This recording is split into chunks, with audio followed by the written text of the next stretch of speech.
Hey everyone, happy 2026 and welcome back to iPolitics signature podcast, No Talking Points. I'm Marco Vigliotti, your editor-in-chief, and I'm joined as always by Brian Storseth, our publisher.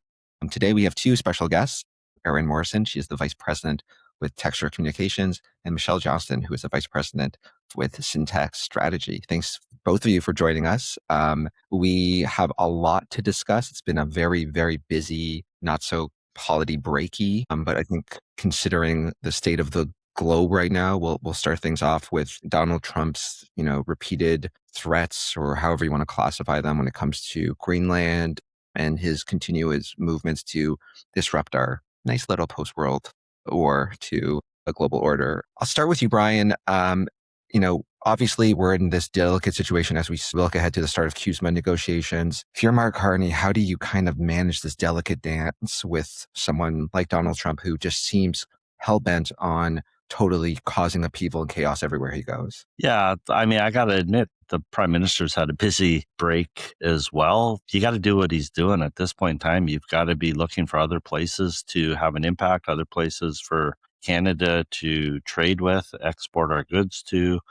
The trip to China, I think, was a very positive step. If you're going to lose access to the largest trading market in the world, you got to go make sure you have more access to the second largest. So I think in a lot of ways, it's trying to engage with Trump as little as you can and trying to take this as an opportunity to get trade barriers reduced around the world. And what do you make of that, Erin? The China deal didn't really seem to rattle Trump. But, definitely the fact that he's announcing tariffs on countries who have forcefully pushed back with his Greenland push. Like, if you're Mark Carney, how do you manage both when you try to, reach out to new trading partners for Canada while at the same time not trying to poke this literal bear that is now south of our border? Absolutely. We're seeing Mark Carney stuck between a rock and a hard place again and again, where he needs to not upset Donald Trump. He needs to not invoke further wrath, which seems to always come with a pronouncement that more tariffs will be slapped on, while at the same time appearing strong. I think he struck a really, really wise note in Davos, saying no country can take away from us more than we can give ourselves, turning inward. And he also talked about middle powers cooperating, clearly signaling a desire to increase trade with European countries as well as with China, as Brian pointed out. I think that's smart, but it's landmine after landmine thrown in front of him by Trump, like the Peace Council, for example, this completely made up Peace Council. You tell him to take a hike and you get more tariffs, you join it, the voters will be mad, parts of our international coalition will be mad. So really, it's a lose-lose. Ultimately, the guiding principle for Carney has to be what he campaigned on, which was elbows up. And I think a big disappointment for Canadians has been seeing again and again, well, we're not elbows up. We're kind of lowering our elbows and capitulating to Trump. And Michelle, what do you make of that? Do you think that's true, that the prime minister has been too too friendly, amenable to Trump? I understand obviously the broader context, but to Erin's point, it did seem to be a big part of the past campaign that he was going to, not necessarily stick it to Trump, but definitely not just bow down and let the guy run roughshod over Canada. For sure. I mean, it's obviously a very, very careful line to walk, and one that he's tried his best and I think done a very good job walking up until now. Obviously, emerging in the last few weeks, the threat is in our faces and very, very real. I'm seeing AI generated images appear on social media with Canada and Greenland appearing as US territory. Like, that's very scary and it's very in our faces. It's something that's top of mind for all of us right now, but still a very careful one to walk. As Erin said, you go too far, you get economic consequences. But I think, listening to his comments at Davos were very telling, and he kind of lays it all out without being super direct. And I think a few things stuck with me. The fact that, he talked about the idea of going along to get along just isn't going to work anymore. Like, we can't just capitulate to, without naming him, Donald Trump. He talked about some of those relationships that he's building worldwide, but said that that we're calibrating our relationships so their depth reflects our values. And I think that's really interesting as we see him build relationships with countries that we never thought we would be building relationships with this year. So I think he's walking a very careful line and really doing everything that he can to build our economy, to create new partnerships, and to not directly call out the president while also taking a very firm stance. And I think, the days ahead will demonstrate how firm of a stance he takes when it comes to the Greenland issue. Yeah, and I'll open this up to anyone who wants to chime in, but do you think, because it definitely seems to be a deliberate approach, early on in off. I mean, he hasn't been there for a year, but, it's definitely seemed, one thing that he started from the get-go was building up those relationships with those European countries. You saw that unity on the issue of Palestine. Now it seems to be the great test, right? It's Donald Trump's literally poking and trying to find holes within this alliance. Like, do you think Canada has done enough? Do you think there's enough unity among the UK, France, Germany, all these traditional, post-war powers to act as that bulwark against Donald Trump? Will that actually hold sway, or are we going to fracture once Donald Trump starts imposing new tariffs on us? Donald Trump's ego knows no bounds. Sorry, Michelle. Sorry to jump in, but Donald Trump's ego knows no bounds. It's not a question of whether the, sort of the post-world powers can stand up against him or not. It's a matter of whether Trump thinks they can and whether he's willing to start conflict. And what do you think about that, Michelle? Yeah, I mean, I think in the early days of this, it really felt like everybody was going at it alone and everyone was trying to secure their own little deal and most of those did not hold up, right? I think everyone is waking up to the reality that if we don't do this together, we're all going to be totally screwed. Absolutely. And one thing, Brian, I want to get your thoughts on this. One thing I heard when I was, doing some interviews about the CUSMA talks was this sense of, from some people involved in the business community, that Canada was going too hard on Trump, that the countries that, saw deals done, kind of, they didn't use this terminology, but essentially sucked up to Trump. You know how this guy is. I made a joke, I think, during the FIFA World Cup draw that we should give him some made up prize. And, maybe that will lead us to getting a new trade pact. We're going into these CUSMA renegotiations are starting in earnest. Like, do we got to, like, despite this tough talk thing, like, if we got to get a deal, do we have to suck up first and then maybe start pivoting, or what's your thoughts on the approach to take with this guy? Well, I mean, the CUSMA deal, I don't want to understate the importance of it. It is clearly the most important free trade agreement that Canada can have. The value of any free trade agreement with this administration is questioned. Like, the EU just signed one last year with the president, and they're already being broken.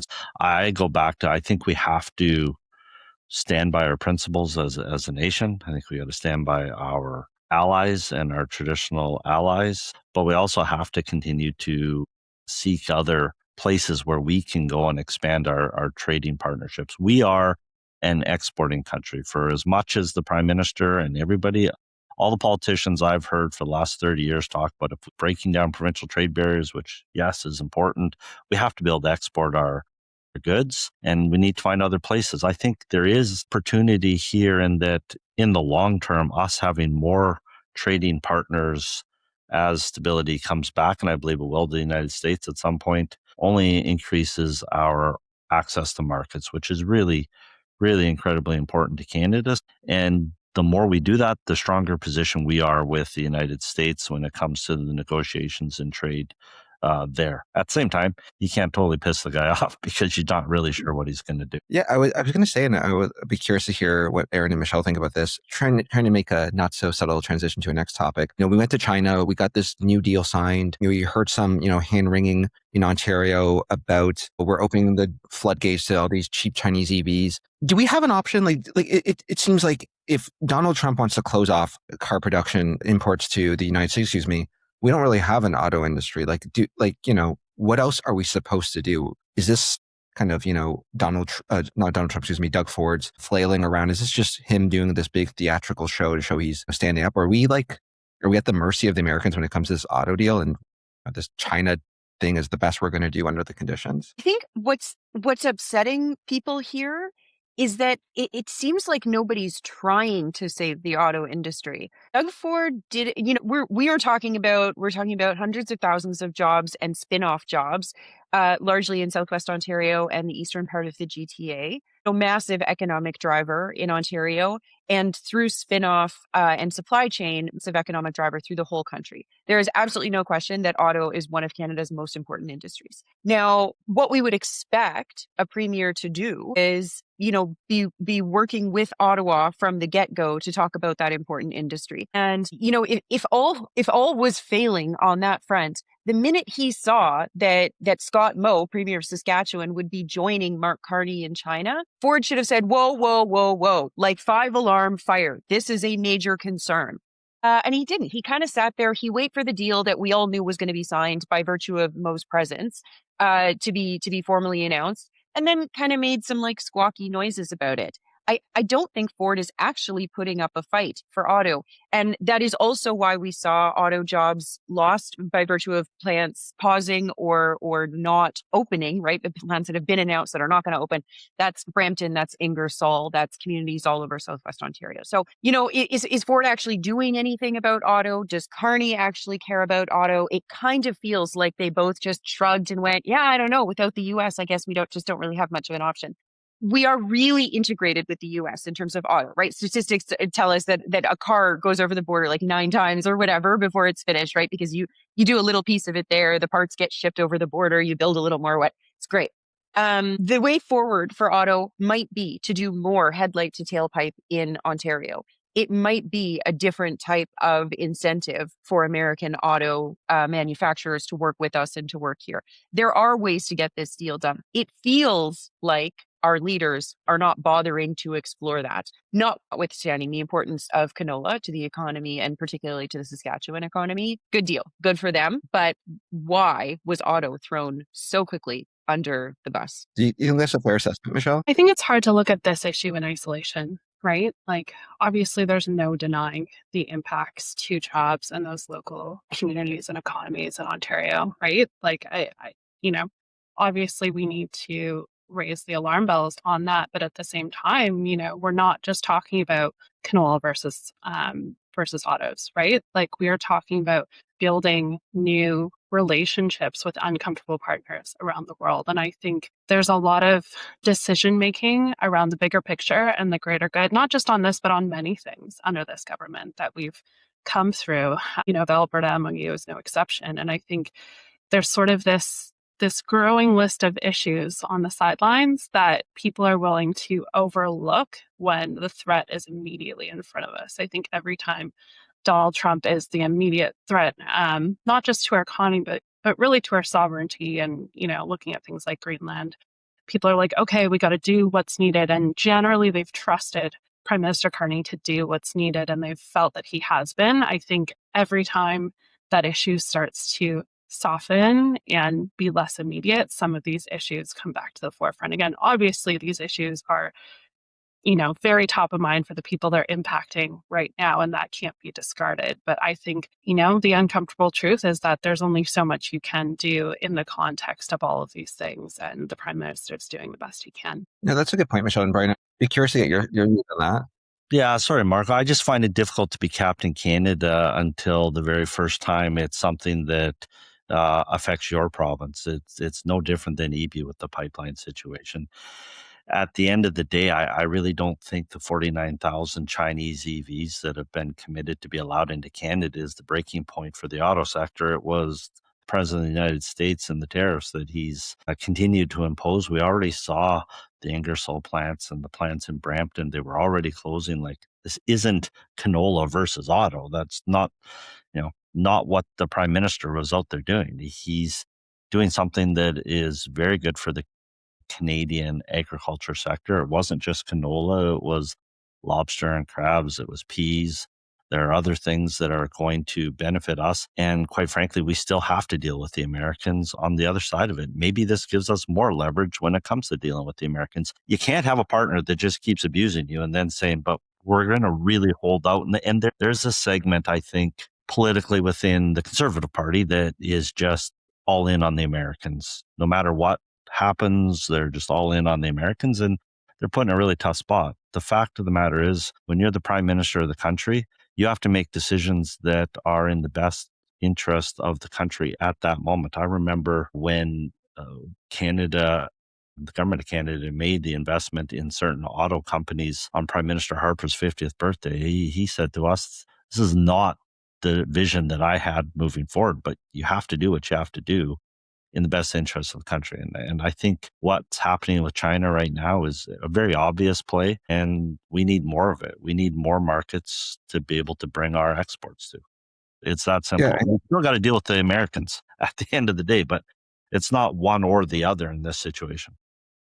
yeah, no, I think that's a good point. I mentioned it to you folks earlier. Pierre Poilievre, I don't want to spend too much time on it, but his comment after Nicolas Maduro got captured was, rah rah rah, go Mr. Trump, save the world. And now, in the face of these Greenland threats, he has to take this awkward stance where he's saying this is a bridge too far. I guess my question is, for the conservatives, and Brian, you would know this better than I think any of us here. Can you Always bridge that profiling, gap? Marco. Always profiling.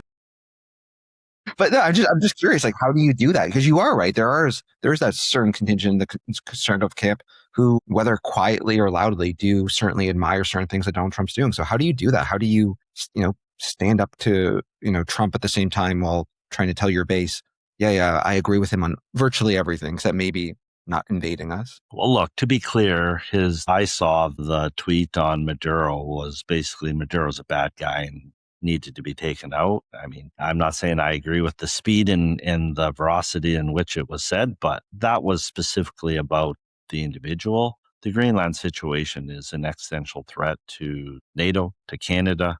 We're on the front lines of this. It's an uncomfortable spot for Canadians because often, as horrible as it is, and my grandfather fought in the Second World War, that's on a different continent. Pretty direct path between Greenland and the United States is Canada. There's the U.S. isn't flying troops there without going over Canadian airspace. Like, this is a very serious issue that's got to be treated as such, but I don't think there's a direct connection to Maduro and Venezuela in this, although you never know when it comes to Trump. And I guess we can kind of pivot to, Poilievre's upcoming leadership review. From, the read of the room I'm getting is that he's going to win, probably very comfortably. That being said, it does seem to be this weird situation where the base is fully behind this guy. And to the point I was just trying to make was, it does seem like they want him to take a harder stance against the liberals as opposed to the US. So, if you're in the Pierre Poilievre, camp right now and you're trying to give him advice, it's, you got like just over a week or so before we're going to have a review.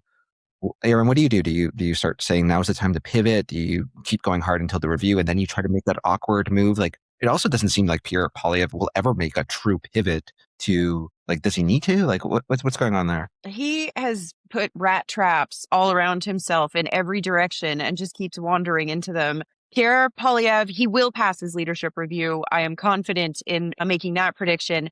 And part of the reason I am confident is because he really has engineered the outcome by holding his leadership review convention the same weekend, but different city as the Ontario Conservative Convention. It virtually guarantees that the moderates of his party who are in Ontario will go to the Doug Ford Convention. And the Pierre Poilievre Convention will then be populated by those who are further to the right on the fringes of the party. I also understand from talking to conservatives that they've been very, very cautious about who gets credentialed for that convention, who gets invited to the delegate selection meetings. So he really has engineered a situation where our expectations should be high. Our expectations of his leadership review number should be in the 80s or even 90s, considering the audience that will be in the room and that will be entitled to vote. Now, in order to make those folks happy, and here's the rat trap, in order to make those folks happy, he has no choice but to get on stage and be the most social conservative, almost pro-Trump version of Poilievre that we see. And then is going to have to spend time after that leadership convention, or after their convention at which he has a leadership review, he's going to have to spend time undoing the damage he has done to himself. He cannot seem to find a way to keep the base of his party and the sort of fiscal conservative but not social conservative chunk of his party on the same page and happy. It's really limiting for him. And Michelle, I'd be curious to know what you think. Is it a mistake to have this thing in Calgary? Because to Erin's point, it's, obviously it's time to where the Ontario PCs are having their convention the same weekend. But, also to that point, this is going to affect who shows up. And if you show up, you get to vote. This isn't like a leadership race where every member votes. Like, do you think he should have tried to put himself in a position here where he instead of having to pivot to appealing more to that, base, pivot more towards moderates, or is he just in career salvation mode right now? And I just got to win, win, win, and then I can figure out the rest later. Well, I think that's true. I mean, I think you definitely want to position yourself for the biggest when you can in this situation.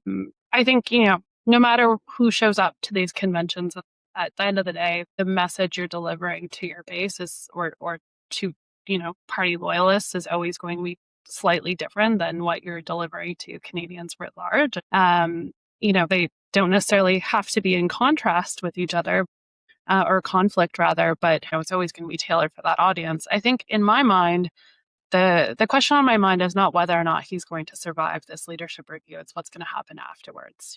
How many moderate conservatives are watching this to see if he survives and whether or not they stick around. If there are more potential floor crossers, if Prime Minister Carney secures a majority government, how does that change the dynamics for Pierre Poilievre? If he's looking at an election in, 3 years, the world's going to look very different. So I think that's, an interesting question on my mind. Is that the strategy here, Brian? Like, right now the issues are not what we want them to be. To Michelle's point, things can change. Like, we're technically not supposed to have an election for another 3 years. Is that just really it? Like, let's keep on pounding the ground with what we know works, and hopefully by the time we go to the polls again, Trump won't be the big boogeyman hanging over everything. Well, look, for Pierre and his team, job one is to remain leader. I mean, that's as it is for anybody. Bonnie Crombie maybe should have taken some of this advice. Job two is, like, the reality is he's still anywhere between 37 and 40%. Those are amazing numbers for conservatives. I really don't think there's another leader out there potentially of the Conservative Party that would be able to put together the coalition that they have. The coalition that he has likes the fact that he doesn't say one thing in Calgary and another thing when he comes to Ottawa. I mean, I'm seeing, like, the scary thing for me is talking to the pollsters is there's two very different versions of Canada out there, and the differences are far more stark than they were in the 11 or the 15 elections, even the 19 election. But the young people that are with Pierre aren't leaving Pierre. Like, when you talk about the core driving issues, there's only one issue that gets Mark Carney reelected as of right now. That's why he's seeking a majority government, because without going to an election, because affordability is not going his way. Housing is not going his way. The economy is not going his way. How's he going to deal with this board of peace? How's he going? Like, there's traps for everybody in this environment with Trump. And quite frankly, I actually think Carney's more at risk than Pierre is. Pierre's base is solid and stable. Carney has got to get us through a lot of really difficult issues and maintain the coalition that he's built out. So, I think there's two ways to look at this. I think that if you were right now going into an election after the midterms and perhaps Donald Trump's more taken off the board, the Conservatives are sitting in a really good spot. So, I think this could be looked at both ways. But one thing Pierre has been, if not anything, is consistent. He's not going to change the way he is. And that's either going to win or lose the next election for him. But I don't think he's in as dire straits as everybody thinks he is, or at least in this town likes to talk that he is. There's certainly two very different factors when it comes to this. Yeah, it's going to be interesting. Calgary in January is not a destination that a lot of people are striving to go to. But this is going to be interesting. The next session of Parliament is going to be interesting. Is there other floor crossers? Perhaps, but that doesn't. I'm not even sure the number that's really good. The interesting conversation for me is, what's the number that Carney wants? Right now, Prime Minister Carney has the ability to trigger an election while it's at his maximum advantage. If you go through all the effort to get these floor crossers, get a majority, you're kind of stuck for the next 3 years. Well, what do you think of that? I guess Brian's throwing some shots at Carney there. Michelle, what do you think? Do you think it's a fair read that the Prime Minister's actually on the back foot here and he needs to maybe go to the polls before? I think, to Brian's point, the polls are showing that Trump is facing an uphill climb in the midterms. If that really weakens his power, like, what's the kind of dynamic for the Prime Minister right now? Yeah, I mean, it's an interesting question. I think that, it really depends on how the Greenland stuff plays out. Like, if Trump does pursue this in the immediate future, I think there's a case to be made that the prime minister needs a strong mandate to, be able to respond to this. And whether or not that's secured through an election or other means, I think majority is majority. But, there was some interesting polling from the weekend from Abacus that pointed to the fact that if an election result led to more stability, less politics, that many Canadians would be in favor of that. So I don't know if that would play out the same way if we were actually in an election right now. People tend to hate going into an elections off cycle, but I thought that was interesting. I always come back to the fact that, as Brian said, when the Trump issue is on fire, that is when Prime Minister Carney is strongest. And I think there are other issues at play that can't be ignored or overlooked, but really are a little bit on the back burner when Trump is in front of our face. What do you make of that, Erin? I know that was one of the big reasons that NDP interim leader Don Davey said his party didn't try to bring down the government, even though it was really disappointed what the budget was. To Michelle's point, Canadians seemingly do not want to go back to the polls, and there's this question about how it ties to stability during this tumultuous time. Like, is it in anyone's interest, even the NDP, which seems to be having a minor rebound in the polls, to push for an early election? Or is right now everyone's best option just to keep your heads down and see what we can do and work with this destructive force just south of our border? I mean, ultimately, only one person gets to make this decision, and that's Mark Carney and his team. I think the scales he's weighing right now, on one hand, Canadians do not want an election. We are experiencing enough upheaval politically. We are politically anxious, and nobody wants to see our strength be dissolved while we spend 50 days infighting. That is not what Canadians want. And they also don't want the money and the time that an election takes. Also, on that hand, the factors discouraging Carney and the Liberals from calling an election right now is that polling data actually shows us that certainly on some days our Donald Trump anxiety is very high, and Greenland has definitely pushed that way up. But the number one issue is still the cost of living. Having the space in your life to think, boy, my number one concern is Greenland. You can't do that until your rent is paid and your gas tank is full and there's groceries in your fridge. And for a lot of Canadians right now, that's pretty tough. So there's not room left over to have a bunch of anxiety and time to read about and think about what's happening in Greenland or geopolitics. On the other hand, the Conservatives, Brian's comments I think are fair, but the Conservatives are not in their strongest moment. We've seen Poilievre's personal points continue to fall since the election. The NDP is seeking a new permanent leader, and so they are not at their strongest at the moment. And Mr. Carney is still clearly in the honeymoon phase with Canadians. His numbers are good right now. And so if ever there was a time to have an election and secure a 4-year majority, now would be the moment for Mr. Carney. And so I suspect that they are taking a beat on appealing to floor crossers to make this decision. Is it best to try to go to the polls, or is it best to give ourselves 1 or 2 more floor crossers, get our majority that way, and live out the rest of this 4-year term without the threat of an election looming? I think they are just as likely to land on floor crossers and stability if that option's available to them. They've gotten a couple no's on floor crossing invitations, but I think they are just as likely to land there as an election. But if they haven't landed yet, they really do need to just put a pause. They can't go putting invitations out there, or they'll find themselves accidentally in a majority, and that they don't want. Yeah, and Brian, Erin's taking a few shots at your team, so I'll get you to comment. But I think it kind of reflects your point that, first, I think Erin said, the issue about affordability overrides everything. But I think you're talking about how there is that huge divide amongst Canadians. There's people who are a bit more comfortable financially, where Trump really resonated, and other people, to Erin's point, who was like, yeah, obviously I don't like Trump, but I got bigger issues at hand. In this whole dynamic, we can make it a bit of a bigger issue, or add some context. Pierre Poilievre's temperament's been a big issue. This is the guy who wants to burn it all down, it seems. And that also kind of creates a cleavage in politics. Do you think that he's just the wrong guy for this time right now? I know you talk about how good he is in terms of building that coalition. Do you think, though, maybe having a more, not even moderate, but someone who isn't as eager to burn bridges would be better suited to take advantage of some of these soft points for the Liberals? Listen, at the end of the day, Marco, I've never seen a conservative successfully pretend to be something that he's not.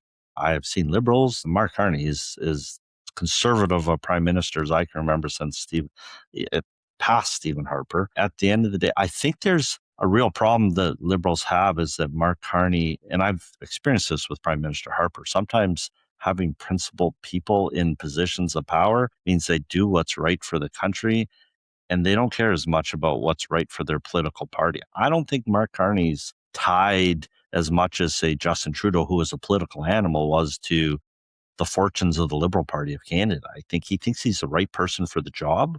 Shown a lot of features that say he is the right person for the job at this point in time, and I think he's prefers to govern and get Canada through the uncertain times that we're in. That doesn't mean that he's going to, unfortunately for some Liberals, that he's going to do the right thing for the Liberal Party of Canada. I think he's going to do what he thinks is best for the country, and he's going to put that first, just as Prime Minister Harper did. I do think that will leave, if you just play the game and go forward 18 months, it's a different scenario. And I get that people that don't like Pierre really hate Pierre, but the people that like him and the 37 to 40% that seem to keep wanting to vote for him, you can probably believe that they're going to be there to vote for him in 18 months from now, and things are going to change. Like, there's not enough talk about the NDP leadership race. From my perspective, pollsters I talk to, whether it's Abacus, whether it's Main Street, these guys all say that the NDP get to 12%, not 15, get to 12%. That's going to really hurt the Liberal Party of Canada. Since 2015, they've not got under 16% except for the last election. I think there's a lot of things in after the next year that really put the Prime Minister and the Liberal Party in a tough spot if they don't fix some of the issues around affordability that, by the way, aren't in their control. Like, if we're being fair, the United States tariffs are having a massive impact on economies such as Ontario, and that's not in the Prime Minister's control. You can put all the advertising in the world out there saying that all we got to do is build within. We are tied to the U.S. market right now, and it's going to have a massive impact on us over the next year to 18 months. So I don't subscribe to the idea that's out there right now that Pierre's in a ton of trouble if he doesn't change. There's no way for him to change. He's gone too far down this road. It is who he is. I don't love all the positions, but he's not going to change, and he's going to try to drive this voter coalition forward. If it's not the Trump issue, I think he's got a really good chance. If the number one voting issue for people is Donald Trump, the guy that looks a little too much like Donald Trump's not going to get reelected. Yeah, and Michelle and Erin, I'd love to get you guys weigh in, but I'll start with Michelle. Brian's talking about getting the NDP back to 12%. It doesn't seem like a huge leap, but I guess to the point that others are making is under Pierre Poilievre, it seems like it's an easy pull for the Liberals to say, hey, vote with us and we'll block this guy from ever becoming prime minister. Is that simply like the biggest thing the Liberals have going for them right now? Is that Pierre Poilievre, to Brian's point, is such a polarizing figure? Well, I think, as I said earlier, I think the biggest thing they have going for them is that people feel that Prime Minister Mark Carney is the right guy to deal with the issue that's right in front of us, which is Donald Trump. Obviously, the affordability issue is there and ongoing. And I agree with Brian's point that it's a very, very hard thing to show progress on, even with many of the levers that you can pull, whether it's a middle class tax cut or otherwise. It is very hard to have that felt on the ground and have that felt for a long time. There's a lot out of his control. And I think one thing that he can do is make sure that people feel heard, right? That they feel listened to, that the Prime Minister understands what they're going through, both in an everyday cost of living perspective, the fear that they're feeling around the Trump issue, and just kind of understanding what the overall plan is here. I think there's some important communications that need to happen there, and not just in Davos, which is obviously important, but back at home too. I think that, as I said earlier, there are other mounting issues that you can't discount, right? And they sort of are on the sidelines as the Trump issue is in front of us. But, I think it is, in a way, ceding some ground to the progressives. And there are a lot of progressives that are sort of stuck in the middle of it thinking, what do I do about this? Like, why am I not seeing more on the climate front? What do I make of the Alberta MOU? What do I make of some of these policy decisions? And I think, maybe that's not a factor today, but if the Trump issue softens, more time passes, I think that could certainly become more of a factor over time and something that the Liberal Party will have to contend with if there's an election in a couple of years. And Erin, this is a point you've made to me numerous times about how there's this openings for the NDP as Mark Carney comes in power. Although I will say one thing, I think both you and I think you'll understand is that if there's one person who's shown how you can still stay in power despite the affordability headwinds, it's Doug Ford. And one thing he's done is kind of been in lockstep with Mark Carney in terms of making Canada-US the big issue. What do you think is going to really kind of be the big factor? Is it Mark Carney moving to the right and that's going to alienate the NDPers? Or is it just, the Pierre Poilievre issue? Or is it just Canada-US dominating everything and that's going to kind of drive? Like what influence are we going to see kind of play out when it comes to the next election? Yeah, I mean, that's a real crystal ball question because we don't know if the next election is 6 months away or 3 years away. I think that and I have made this point to you before, and I believe that it's true. Mark Carney is a conservative. He's very far to the right of the Liberal Party. He's taken a lot of steps, both on the fiscal side and sort of on the social side, to make the government a lot more conservative. And I'm thinking of things like, for example, in his first budget, he was begged to put a GST break in there on essential items, right? Why are we paying GST for things like kids' clothes and food? Let's give people a break like that. Let's actually literally put several dollars in their pocket every single day. He would not do that. He refused to do that. But he did, in fact, cut taxes on yachts. When Canadians see that, I think they have taken a little bit of a wait and see approach. I think progressive Canadians have gone, okay, let's give him a minute. Maybe he has a plan. He's a obviously very smart guy. Maybe there's a grand plan here. But I think the longer we go with Carney, the more progressives may feel like the emperor has no clothes, that he is not, he's not a liberal, and he's certainly not a New Democrat. He's not a progressive at all. He's a conservative who just saw an opportunity to run with the Liberals and govern. And, as that goes, when things don't get better for regular folks, for people who need to work 40 hours a week in order to pay their mortgage and buy their groceries, for those folks, if things just continue to get harder and harder and harder over the next 3 years, I think we will see some backlash and a lot of running room opened up on the left. And that's why the NDP leadership race actually matters right now. And I mean, Brian makes an excellent point. The NDP had a historic low in the last campaign because of these dynamics, because people, were worried about putting Pierre Poilievre up against Donald Trump and feeling like the only safe choice was to select Mark Carney. If that dynamic doesn't exist in the same way, and the NDP has an opportunity to put itself back to 12 or 15 points, or even 22 as they were in November of last year, heading towards an election, those kind of numbers will come from both Liberals and Conservatives and change the whole playing field again. And Brian, what do you make of that? Like, I think Erin makes a great point. And one thing I love about Canadian politics is, of course, we have, traditionally we have three major national parties, but it did seem one of the big things that people were turning off with Justin Trudeau was that, his the types of politics he was focusing on just seemed to come out, weren't in vogue anymore. So, to Erin's point, sure, if the NDP has a little bump in the polls, that might totally shift our dynamics. But like, is Mark Carney, though, maybe meeting Canadians where they are right now, and they want someone who's maybe a little less focused on some of those issues that were championed under Justin Trudeau's time, even if, that's going to totally blow up the Liberal coalition. Like, do you get that sense? The timing of Mark Carney's election puts him in a really difficult spot,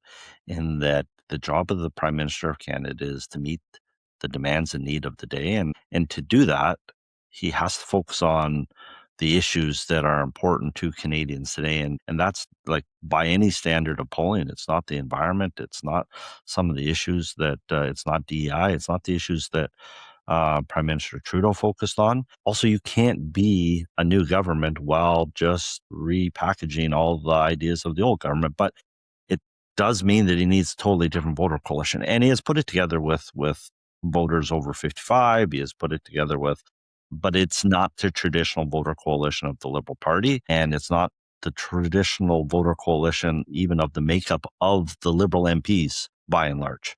So, I think Prime Minister Carney's in a really difficult spot if you were only focused on your re-election. I don't think that's what, saw him at the press gallery dinner, Marco. I've had interactions with him in the past when he was governor of the Bank of Canada. I think this guy's actually just focused on doing his job the best he can. Thinks he's in the right place, the right person at the right time for Canada. And I think that's what his focus is on.